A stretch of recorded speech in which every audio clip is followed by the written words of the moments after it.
Frontline indices cool off even as mid-caps pick up the baton. Utilities and energy gain while IT, financials and FMCG drag. SEBI gives a clean sheet to the Adani Group and its top executives on some allegations made by US short seller. Hindenburg finds no violation of laws, fraudulent practices, market manipulation or insider trading. Adani Group stocks perk up. JSW Energy inks an agreement with Statkraft to buy its 150 megawatt hydro project for about 1728 crore rupees, taking its total capacity to 30.5 gigawatts ahead of its guidance. The company will also take over GE's boiler parts, making a business via a share swap. India's Solicitor General tells the Supreme Court some solution may be needed on Vodafone Idea in the larger public interest, with government holding 49% stake. He adds that the facts have changed since the earlier petition and the Apex Court defers the hearing to next week. Good afternoon. You're watching us here on Halftime Report on CNBC-TV18. I'm Mangala Malu, with me Vinny Motiwala. We come to you live from the CNBC-TV18 Motilal Oswal studio. It's a Friday and not a bad one would say. Yes, the Nifty is down about 134 points. The Nifty Bank down 324 points. But remember, behind us, we've put in 12 days of gains. From the lows, the Nifty has actually rallied about 1,000 points. And today's dip may just be that, a bit of a breather after a big rally that we've seen on the frontline index. The other thing that we're looking at is the broader markets. They're doing a lot better. So the mid-cap index is mildly in the green. And we have the small-cap index, which is doing a lot better as well. So when typically the broader markets outperform, the sense that the street gets is that dips are shallow. So maybe, let's see whether at any point in time we will get this dip being bought into or not. Hi, Vinny. Hi Mangalam, good afternoon. Absolutely a bit of a breather that we're seeing coming in, at least on the benchmark indices side. But some of these sectors that are doing well, let's pull up those PSU banks, right? Because Nifty PSU Bank is among the top sectoral gainers. So that's something that's managing to hold on to good gains in today's trading session. And among those names, let's watch out for some of these names that are coming up. Bank of Baroda, that's managing to hold on to gain. Bank of India, Canara Bank, Central Bank, all these PSUs are holding on to very good gains. And in terms of news flows also, we have a lot of moves that are coming in on the back of brokerage front or even on the back of news flow today. So on the brokerages, we have those Adani Power, which are a note from MS, but Adani Group stocks obviously have a different reason for buzzing in trade as well. So JSW Energy, that's another one that's buzzing on the back of brokerages. But a whole host of these other names that are buzzing in trade today. Vivek is here to give us the roundup on that front. Good afternoon, Vivek. And which are these stocks that today we're seeing a lot of move around? Good afternoon, Vinny. Action-packed session, especially in terms of individual stocks. Quite a few stocks that are reacting quite sharply, both to news flow as well as brokerage upgrades. Well, first on the list has to be, the telecom names, both Vodafone Idea as well as Indostar. Remember, both of these stocks were under pressure, but since then have recovered very sharply post the deferment of the hearing and some positive commentary coming in as far as the council is concerned. The second stock on the radar is FDC, amongst the top gainer as far as the NSE 500 index is concerned, significantly higher volumes compared to its usual daily traded average. The other stock on the radar is Redington. This particular stock this week has seen a significant up move, the stock higher by over 6% today as well. Sammaan Capital, another stock from the broader end of the markets, amongst the top gainers as far as the F&O space is concerned. We'll wait and watch in case there's any development as far as Sammaan Capital is concerned as well. On the other hand, quite a few stocks under a bit of pressure. Keynes Tech, important clarification on a channel just a few minutes ago. Despite that, the fact that the CEO has resigned has something that has led to a bit of selling pressure from the intraday high as well. Coromandel International, fertilizer stocks today under a bit of pressure. Coromandel down almost 4% now. Hospital stocks under a bit of pressure, seeing some selling from the high levels of both Fortis as well as Max Healthcare under a bit of pressure. And IT Pack, while not under significant pressure, all of them are seeing a bit of profit booking from the recent highs. So names like Coforge, HCL Tech, Infosys, all of them seeing a bit of selling pressure today. Take that point, Vivek. Thanks a lot for that. You spoke about Keynes Tech. We had the management join us saying that they are looking for a replacement. In fact, they're sure they will announce the replacement CEO in the next couple of days. And on the back of that, the stock actually has seen a bit of a recovery from the lows as well. So that's a CNBC TV18 impact. What we'll do is monitor the situation as it goes. But on the other side, we have an interesting lineup for you. We have Pratik Jhawar of Avendus Capital along with Ashish Rai of Orient Pro Solutions joining in on India's data center boom. What is the opportunity here? How can players actually benefit from this? And how, as investors, you benefit from it as well?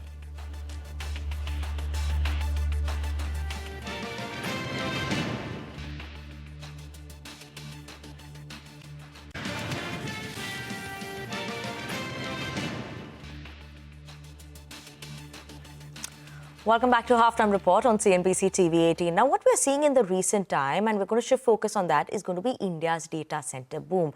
Factors such as low power cost, telecom dominance, and then we have a data driven by AI, the development there. So what are the advantages for data centers? Where is India in this? To discuss this and more, we're joined by Prateek Jawar, MD and Head of Infrastructure and Real Estate Investment Banking at Avendus Capital, as well as Ashish Rai, Group CEO of Orient Solutions as well.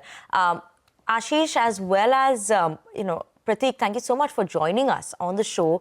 This is a topic that, we've spoken in the last couple of years as well. But in the recent time, given the AI boom, power costs being cheaper, I mentioned all of that. And these factors will lead to a better growth is what everyone's assuming. Ashish, let me start with you. For Orient Pro Solutions, or even as a sector, where are you all seeing yourself currently in this data center industry? How do you see yourself shaping up going forward, and what is the current revenue contribution that maybe comes in from this side? Yeah, so look, it's a very important line for us, and we've talked about this before. I think we've been in the business for some time now.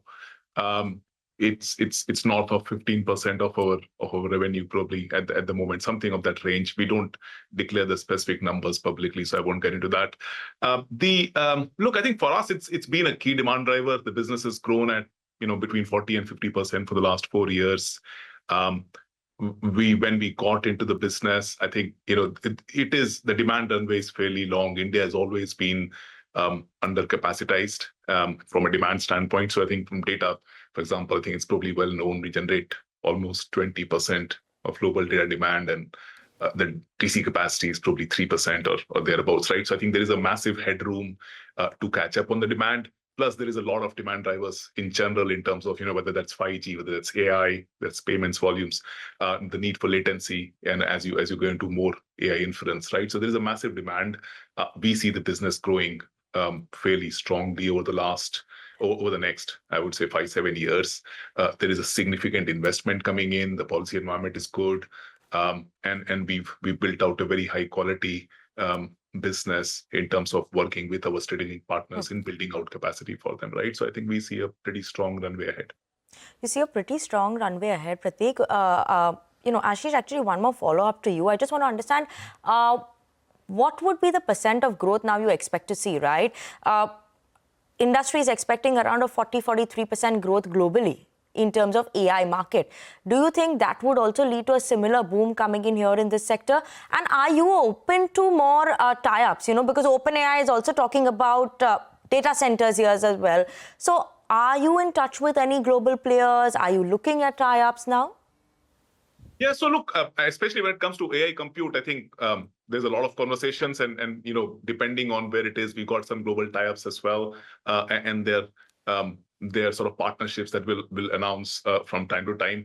It's like, I think as right now, if you look at AI compute specifically, there's probably 70-80% of the compute is still training workloads, right? But as sort of inference workloads increase, you will need a lot more capacity closer to the end user, which means you'll need to see a lot more capacity come on stream in India, which is actually probably, one of the largest bases of user bases around, right? I mean, for OpenAI or for anyone else for that matter, right? So I think there would be a significant demand for compute coming in if you're talking AI compute specifically, but even otherwise, given the under capacity, there is a lot of interest in global players coming in anyways. Right.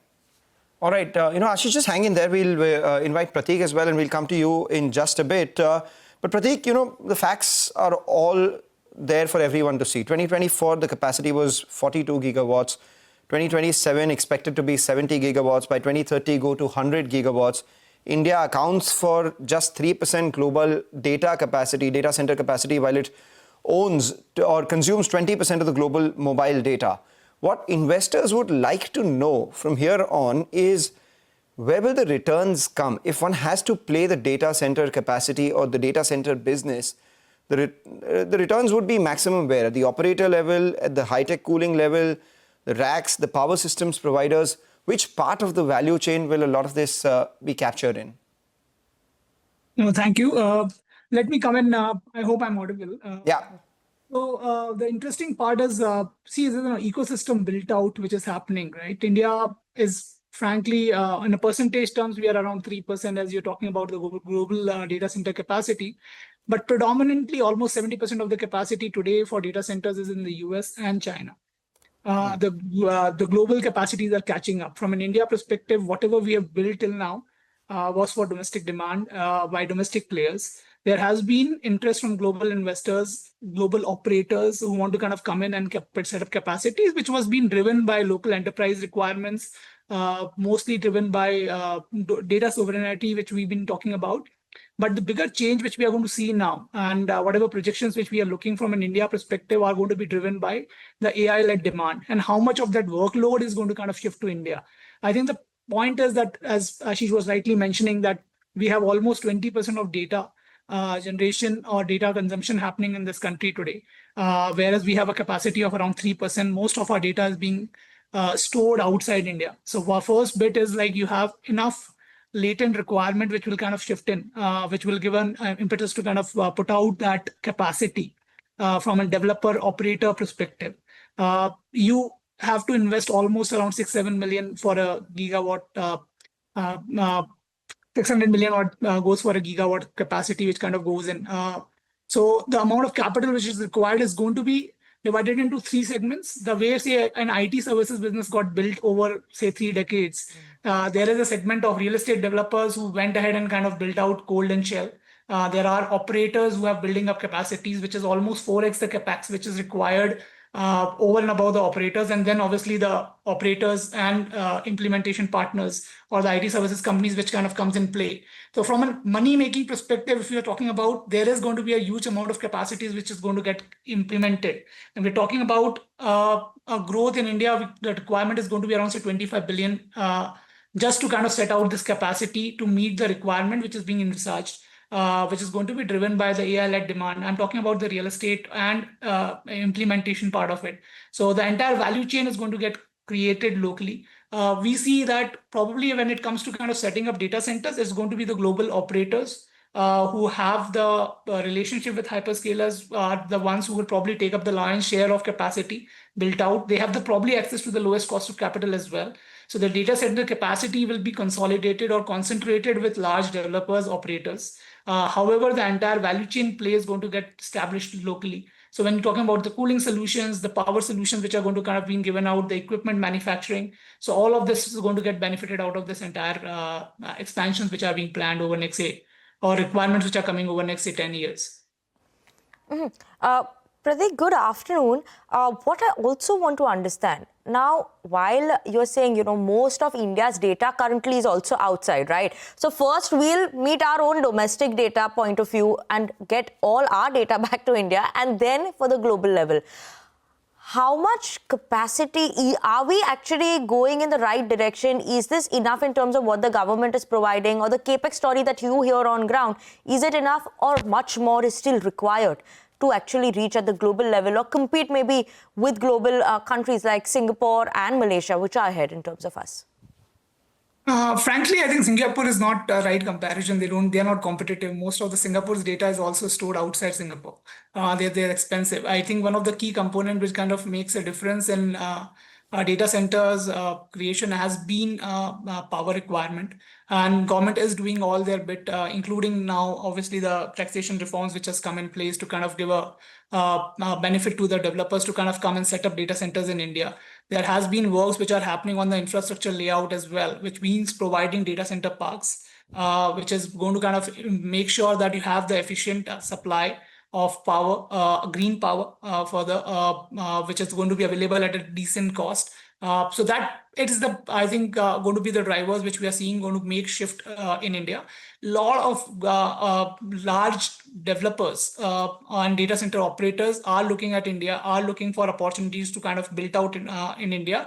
Hyperscalers till now have been kind of consuming or storing data in India basis the need and whatever is minimal required. I think that shift which is happening from the government to kind of bring the data sovereignty and kind of really store more data in India and locally in the local markets, I think that's going to give the boost for sure. Further, I think it will all depend on the economics and the way the quality of efficiency of the infrastructure which gets created will drive out India as a preferred partner for maybe storing not only data for India, but maybe become one of the global centers for developers to kind of make it a place where they kind of store more data.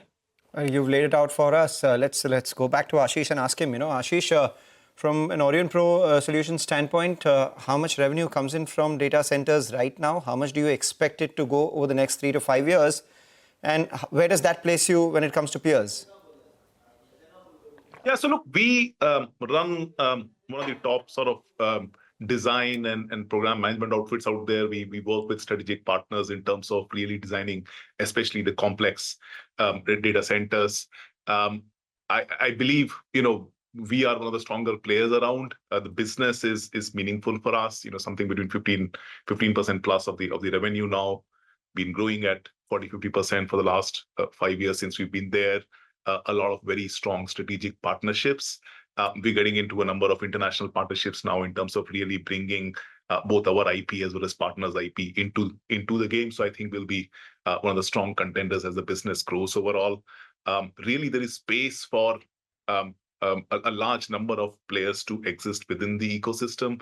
I think there is a significant headroom for growth in the business, given just the sheer scale of investments that need to come in. And that's just to service Indian demand, right? So I know there is this conversation around India becoming the sort of center for the world. But I think at the moment, we are like so severely undercapacitized, and there is just very strong policy push, localization push in terms of, both RBI, SEBI, etc. So as long as the local regulators are supportive, I think the domestic demand itself is fairly significant to drive growth for a fairly long time. And we intend to be one of the top players in this game in terms of helping our partners. So this 15% goes where in the next 3 to 5 years? Look, as a business, we've been growing at 30% plus overall anyways. We are one of the very few tech firms which have been growing at that rate. So I think the rest of the business will also keep on growing. I would not really give an overall percentage share, but I think it's been climbing up the last few years, and it will probably climb up a bit more. Okay, Ashish as well as Prateek, we'll leave it there. Thank you so much for joining us, explaining us where this global data center boom is actually going to go, where India is placed in the story as well right now. Thank you so much for joining us on the show and giving us more details on this front. But on that note, we're going to slip into a very short break. Don't go anywhere. Ajit Mishra of Relicare Broking will join us with trading strategies after the break.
Welcome back to Halftime Report on CNBC-TV18. As of now, Nifty 25,298 is what the Nifty is at. A 126-point downtick is what we're seeing for the Nifty, 0.5% down. But what's happening in the world of F&O? Mangalam is at the F&O desk to give us all those details. Mangalam, over to you. And if you look at all the action in the F&O desk, it's a little about unwinding of some of the positions, maybe a bit of profit booking, but largely nothing really to worry about. Why do I say that? Because the Nifty and the Nifty Bank, they are underperforming after 12 days of outperformance. We have the mid-cap and the broader indices, the small-cap index, both of them are actually doing a lot better. And yesterday we had made that point that, the India VIX may be pricing in complacency. So for the market to move higher and make further uproom, the India VIX has to spike. So the India VIX is now back in double digits, and that's a positive. That's not a negative because it's still contained, but it's not pricing in complacency anymore. So that's a positive. The other thing that we're looking at, where the Nifty is right now, the 400 mark or 300 mark, all of that depends on whether the Nifty Bank towards the end closes above the 50 and the 100-day moving average or not. Because it's captured that after a 1,000-point rally, maybe today it's testing the lower end of that range. It's slightly below that. Closing above 50 and 100-day moving average for the Nifty Bank will be extremely crucial. Now that brings us to the levels. 25,400 call writers are fairly active. 25,500 was already a psychological support, a congestion zone for the frontline index. So the 25,400 call has a premium of 50 rupees. So roughly 25,450 to 25,500 is where we are likely to see some bit of supply.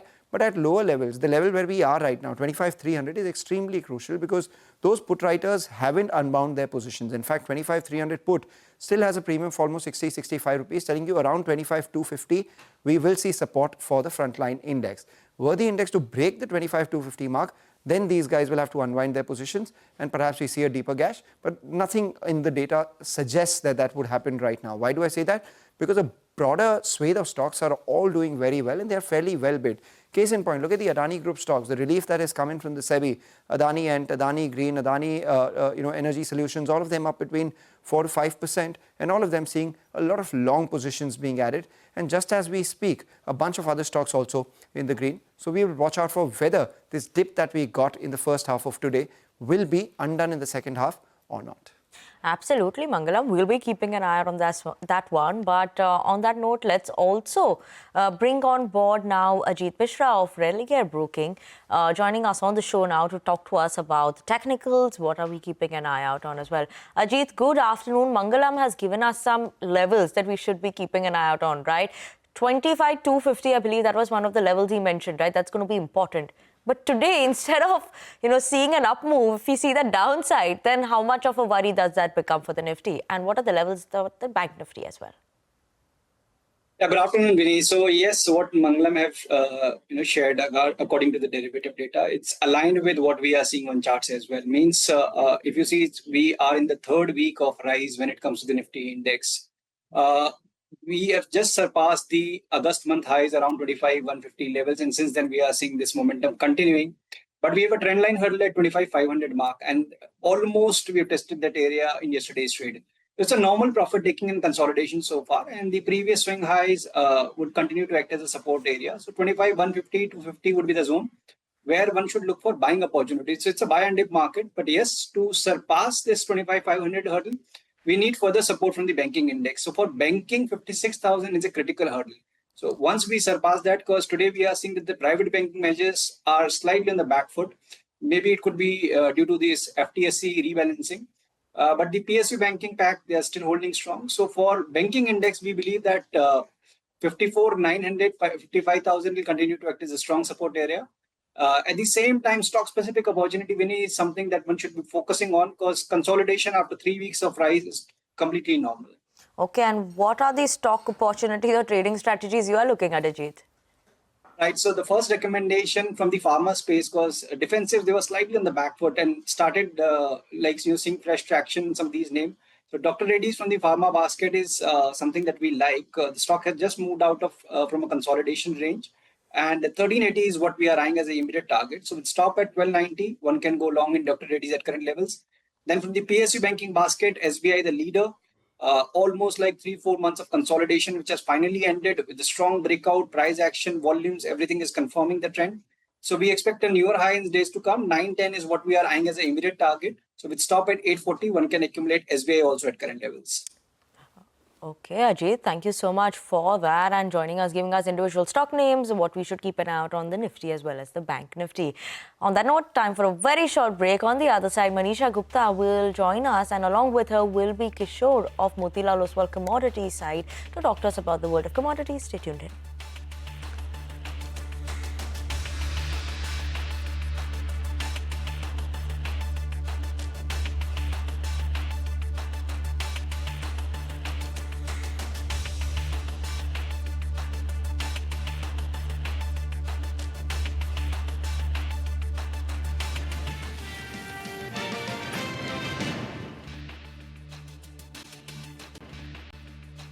Welcome back, and joining us on the show now is Kishore Nane. He's Director Head Commodities at Motilal Oswal. Kishore, hi, thank you so much for joining in. I want to start with gold first because we saw a huge build-up ahead of that US Fed meeting, and since then it has been nearly $60 or so of a decline already in the prices. I remember you telling us that this perhaps is not a great time to buy, but now since the event is done with and some fair, vague guidance perhaps for the future on how the rate cut scenario will emerge, how are you looking at, one, the rate cut scenario, two, the dollar index moves from here, and three, the the gold prices itself? Manisha, the overall background picture which is brewing right now is basically is an average worker in a position to keep negotiating a salary rise or a maybe wage hike at this point of time.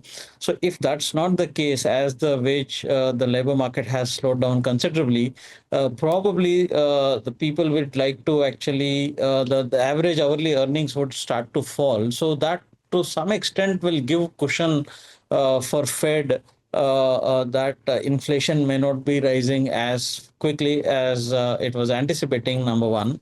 Number two, the tariff impact on the inflation numbers, especially on the consumer spending and core inflation, is not immediately evident. So actually, it is what we are terming it as not a dovish, but it's a hawkish cut. So the term hawkish cut is basically the Fed remains to be hawkish. It's not actually still not worried about the inflation spike. It is still have that worry. So keeping that worry in the background, the rate cut has been announced under current circumstances.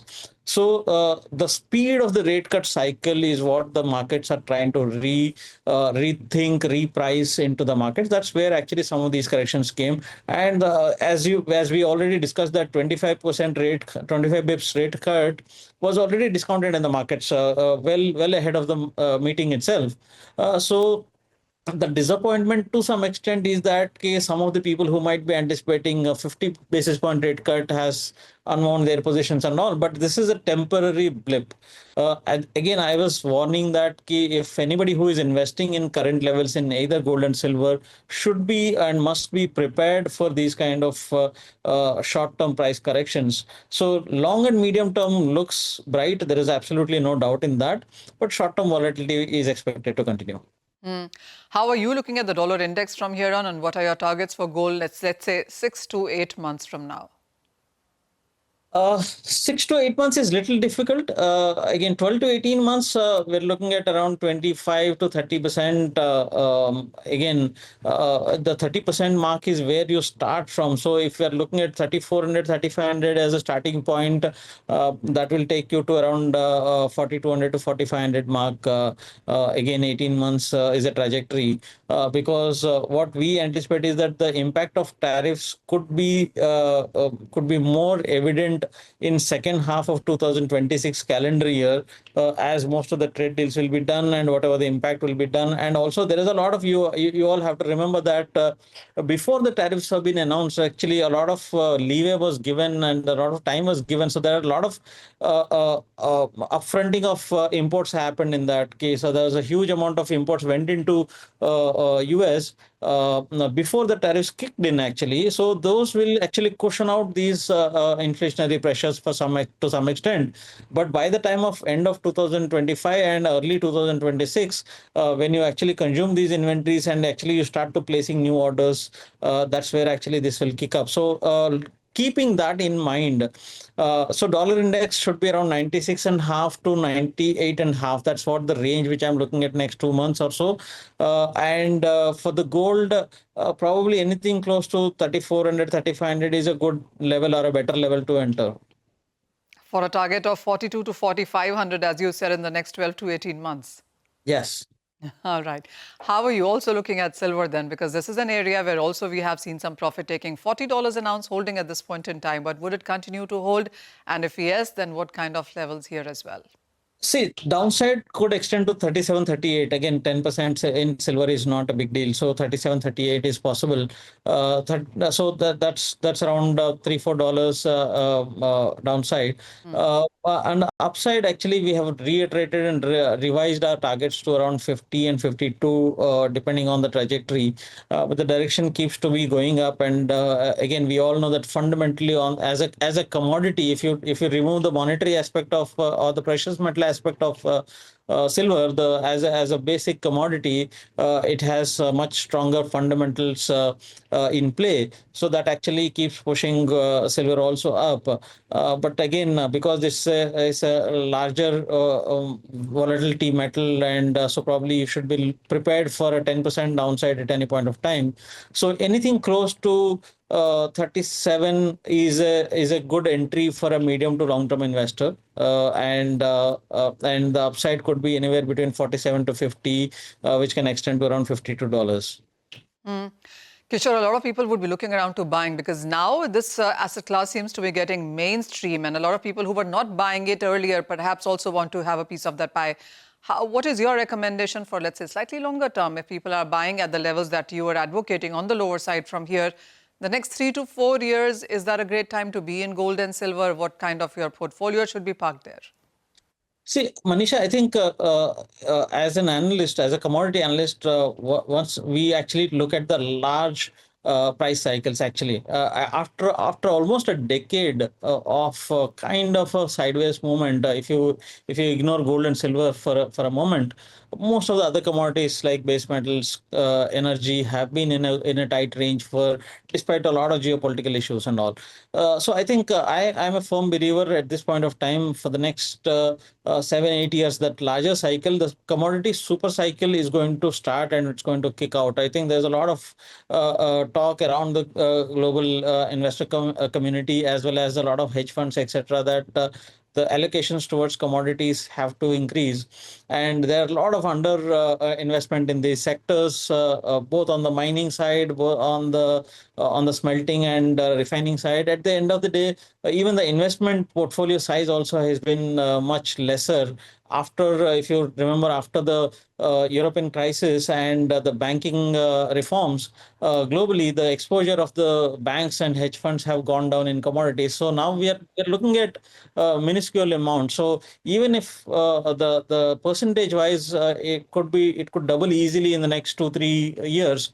So that actually could kickstart this mega commodity cycle. So if you start to believe that, probably you have to believe in 2 or 3 major commodities. One is copper, nickel, of course, gold and silver will be leading from the front. So the overall allocation has to be in absolutely, if you don't really like commodities, you should have another 5% or so. But if you're it's a little bit of risk averse, and probably you're better off, and you're not that into debt or fixed income kind of side, probably can go up to around 15 to 20% of your portfolio into commodities and commodities related assets as well. All right, so mega super cycle coming in for commodities. Next 7 to 8 years do belong to commodities, and gold and silver could lead from the front. Kishore, as always, thank you so much for making us joining in and taking us through those commodity cues as well. But with that, that's all the time that we have on this segment. We go for a short break. We'll come back and get you more on markets and stock specifics.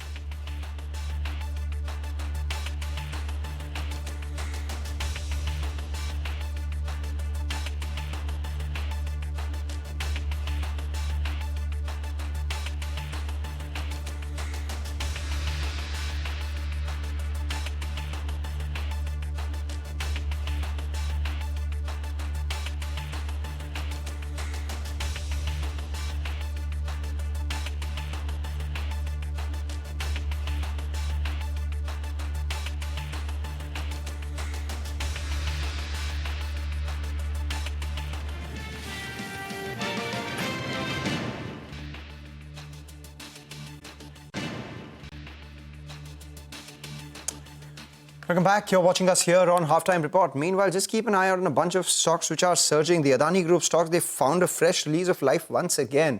They opened fairly well. Thereafter, there was some moderation. And now as we speak, Adani Total Gas, we have Adani Energy Solutions, Adani Green, all of them. The intraday charts come up for you on the screen, and that tells you that there's been a big up move that we're seeing. The other big up move that is being seen is on Vodafone Idea as well. Remember, Supreme Court has deferred the hearing, but now what we understand, and Ashmit has been telling us, that the government is, or rather the court has taken the cognizance of government's ownership in the company as well, and perhaps given it a little more in terms of understanding than anything else. Obviously, it does not speak on the quality of the judgment that may happen a week later, but this is something that the street believes could be a slightly more compromising position that has come in from the Supreme Court. As Ashmit has been telling us, the stock higher in double digits, 10.5% on the counter. Meanwhile, Graphite India too has acquired nearly 7% stake in a US-based company for 170 crores. That stock too spiking higher. Let's put the spotlight on Cohance now. The stock was in focus yesterday amid a block deal which saw Advent sell stake in the company. We spoke with the executive chairman, Vivek Sharma, on the stake sale by the private equity and, more importantly, the Indian CDMO space as well. Let's listen in to a slice of that conversation. Advent still remains after the sale as our key anchor shareholder. After the sale, they are at 57.5%. The intent of the sale was to broaden the investor base by bringing in top quality institutions. And importantly, Advent has chosen a longer term lock-in, which reflects their stronger conviction in the business. So I would view this as a positive, trend. The strong demand from institution highlights a strong conviction in the business and the management team. Generally, my observation, meeting with customers, meeting with other key holders, is that, listen, the damage is done. People are looking at as an alternate to really have a backup and then move out of China if that is part of their supply chain.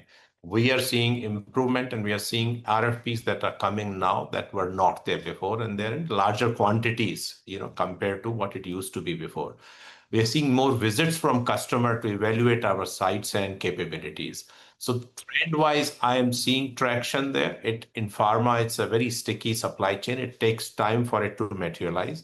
I can also tell you in my interactions with customers in the US and other places, depending on companies' strategy, there are companies that have a China-free strategy. So people are looking for opportunities to really de-risk their supply chain from China wherever it makes sense, and we are seeing traction in that space.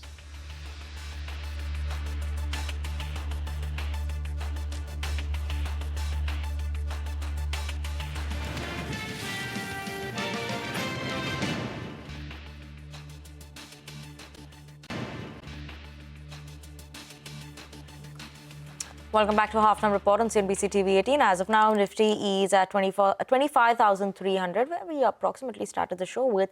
That's where the Nifty is trading at. But broader end of the market, that continues to do better than the benchmark indices even as of now. So that is what we'll be keeping an eye out on in the second half of the trading session as well. But with that, we're absolutely out of time on this edition of Halftime Report. Thank you so much for tuning in. Up next, to Business Lunch.